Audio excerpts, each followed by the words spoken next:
नमस्कार, बहुत स्वागत है आपका। शिव पुराण के अनुसार भगवान शिव श्रावण के महीने में पृथ्वी लोक पर आते हैं और श्रावण मास के अधिष्ठाता भी शिव हैं।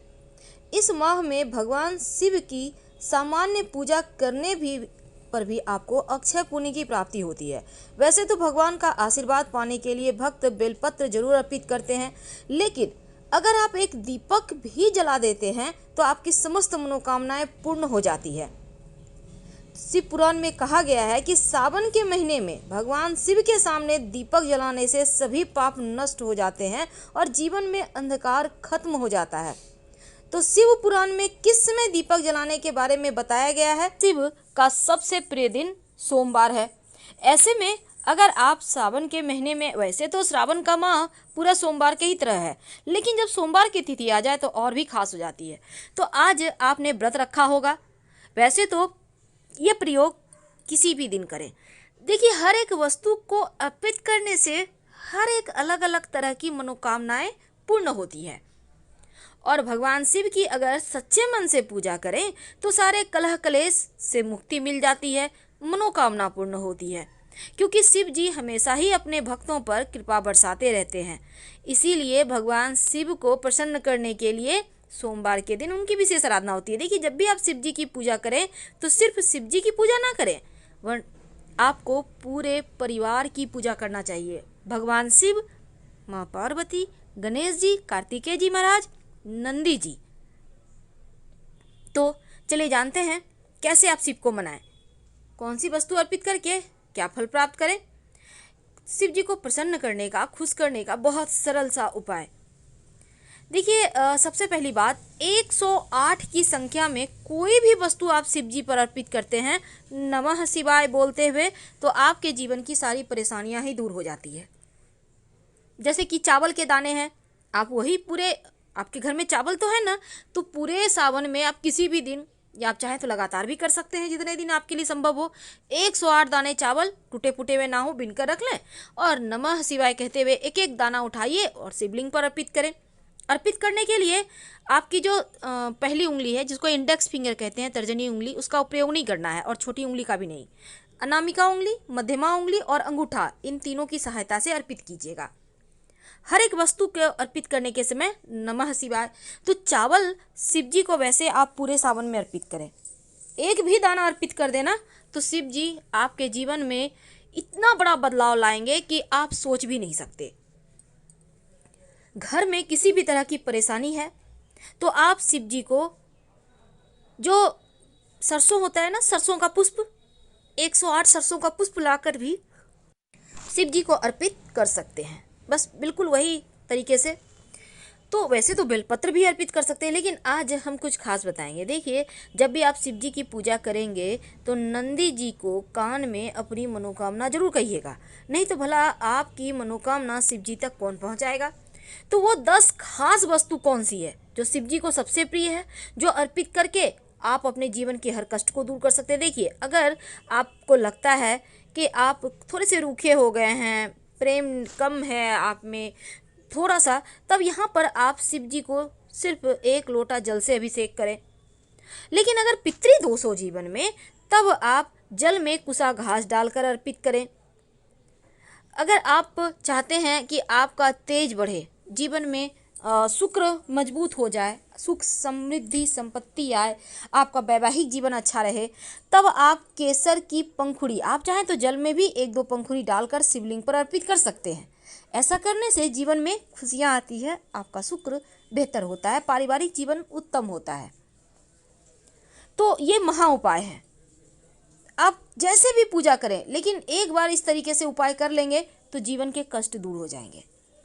अगर आप जल में चीनी डालकर अर्पित करते हैं तो जीवन में सुख समृद्धि बढ़ता है। ऐसा करने से आपके जीवन की जो गरीबी है, जो परेशानी है, जो दरिद्रता है, जो दुख है, जो तकलीफ है, वो चली जाती है और घर में सिर्फ खुशियां आती है। तो शक्कर आप ऐसे भी चढ़ा सकते हैं, नहीं तो जल में डालकर आप, गुड़ है, शक्कर है, गन्ने का रस है, सब शक्कर में ही आता है, मीठी चीज़ है ना, आप उसको डालकर चढ़ा दें। इत्र, इत्र यानी परफ्यूम नहीं, इत्र छोटी छोटी शीशियाँ में आती है जो ओरिजिनल होता है।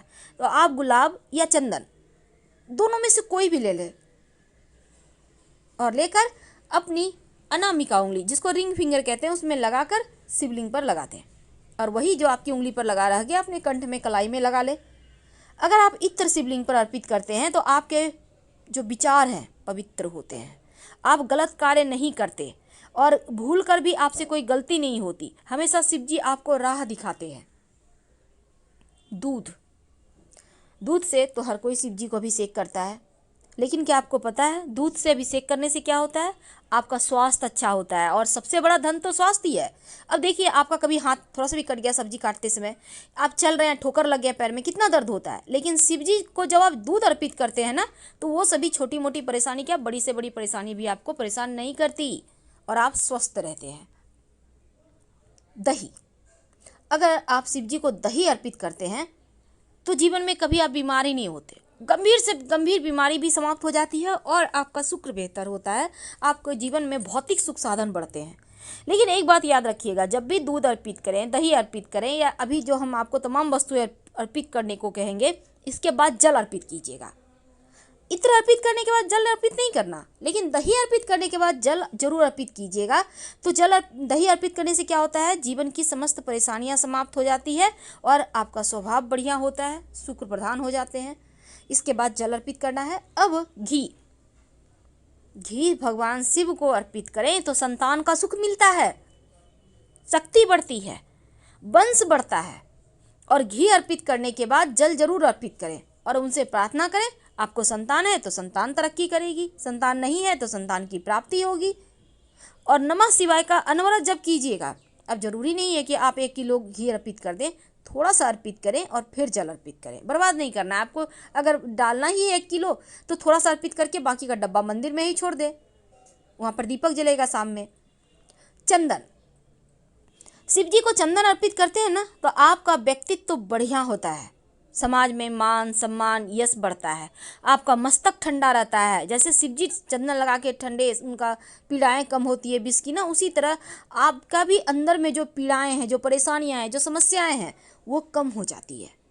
तो चंदन शिव जी को लगाइए, वो ये सजाने में के काम में आता है। इसके बाद जल अर्पित नहीं करना है। शहद, जब आप भोले बाबा को शहद अर्पित करते हैं तो एक तो आपका शत्रु विरोधी शांत हो जाता है, दूसरा आपकी वाणी में मिठास बढ़ता है। और शहद जब अर्पित कीजिएगा तो इसके बाद थोड़ा सा अर्पित करना है, 1 चम्मच। अर्पित करने के बाद आप जल जरूर अर्पित करें। शहद बहुत ज़्यादा गाढ़ा होता है, लठलठापन होता है, चिटचिटापन, तो इसको आप अर्पित करके नहीं छोड़ सकते। इसलिए इसके बाद शिवलिंग पर जल अर्पित करें, मलमल के अच्छे से धोइएगा ताकि शिव जी फिर से फ्रेश हो जाएं और फिर उनको सजाइएगा। तो शहद चढ़ाने से शत्रु शांत हो जाते हैं और आपकी वाणी में भी मीठापन आता है।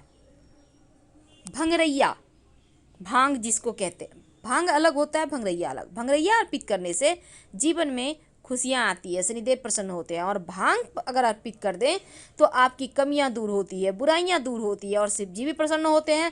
और शाम के समय शिव जी के मंदिर में, जो भी मंदिर है पास में, जाकर एक दिया जरूर जला दीजिएगा। दीपक घी का होगा, तेल का भी जला सकते हैं। उसमें 2 लौंग डाल दीजिएगा आप अपनी मनोकामना कहते हुए, और दीपक के नीचे कोई पत्ता या दोना जरूर रख दें या फूलों की पंखुड़ी रख दें। डायरेक्ट जमीन पर दीपक मत रखिएगा, वरना आपको पूजा का फल नहीं मिलेगा। तो शिव पुराण के अनुसार श्रावण माह में हर रोज रात के समय भगवान शिव के सामने दीपक जलाना चाहिए। दीपक को हमेशा आप 8 या 12 मुखी ही जलाएं। अगर आप 8 या 12 मुखी दीपक नहीं जला सकते हैं तो कोई बात नहीं, आप एक मिट्टी का दिया ले लें या फिर आटे का भी दिया आप बना सकते हैं, गेहूं के आटे का। इसमें आप घी डालें। अब आप लाल धागा आपके घर में होगा, लाल धागे में बहुत सारे धागे होते हैं, आपने देखा होगा 3 धागा से मिलकर बनता है। वही धागा जो मौली धागा है आप कलाई में बांधते हैं, उस धागे को ले लें और उसमें 8 की संख्या में धागे ले लें। ये 8 हो गया, या आप 12 की संख्या में धागा ले लें तो 12 हो गया। तो ये आप एक साथ मोड़कर भी जला सकते हैं। तो 8 धागा या 12 धागा एक साथ मोड़कर रखकर आप इसको जलाएंगे तो भगवान की जो कृपा होती है, अक्षय पुण्य होती है, वो आपको प्राप्त होता है, सभी समस्याओं का अंत हो जाता है। लेकिन ये दीपक जलाएंगे कहाँ पे, घर में या मंदिर में? देखिए, शिव पुराण में एक कथा बताई गई है जिसमें कहा गया है कि भगवान शिव के सामने दीपक जलाने से क्या फायदे होते हैं। कथा ऐसी है कि प्राचीन काल में गुणनिधि नामक एक गरीब व्यक्ति रहता था। परिवार को भोजन मिल सके इसलिए हर रोज बहुत मेहनत करता। वह इतना गरीब और असहाय था कि कभी कभी भूखा ही सो जाता। एक दिन भोजन की खोज में रात हो गई। विश्राम करने के लिए शिव मंदिर में वो पहुंच गया। शिव मंदिर में बहुमूल्य हीरे, जवाहरात, सोने, चांदी के गहने रखे हुए थे। भूख से बेहाल गुणनिधि इन गहनों को चुराना चाहता था, तो मंदिर में पहुंचते ही वहां रखा दिया बुझ गया, जिससे मंदिर में बहुत अंधेरा हो गया। अब गुणनिधि ने दीपक जलाने की बहुत कोशिश की, लेकिन उसकी सभी कोशिशें नाकाम हो गई। तब मंदिर में से अंधेरा दूर करने के लिए उसने अपनी कमीज जला दी, जिससे मंदिर का अंधेरा दूर हो गया और भगवान शिव यह देखकर बहुत प्रसन्न हुए। उन्होंने गुणनिधि की गरीबी को दूर करने की और अगले जन्म में देवताओं के कोषाध्यक्ष कुबेर के रूप में जन्म लेने का आशीर्वाद दिया। तो कुबेर धन के देवता नहीं होते, अगर वह धन के रखवाले होते हैं। कथा कहती है कि भगवान शिव जितनी जल्दी प्रसन्न हो जाते हैं, इसीलिए उनको भोलेनाथ कहा जाता है। तो श्रावण माह में अगर आप सच्चे मन से एक दिया भी आप उनके मंदिर में जाकर जला दें, आप पास की किसी भी मंदिर में जला सकते हैं। अगर किसी दिन ना जा पाए, अपने घर में ही पूजा स्थान पर जला दें, तो आपकी समस्त मनोकामना पूर्ण हो जाती है। पर दीपक में जैसा हमने कहा 8 या 12 बाती ही रखिएगा।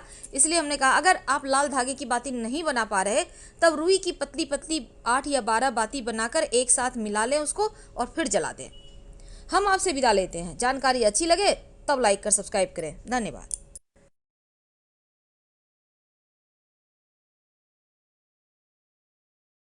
कि आप बहुत कष्ट है, कर्जा भी बढ़ गया, तकलीफें भी बढ़ गई, बहुत दुख भी बढ़ रहा है, कहीं परिवार सही नहीं चल रहा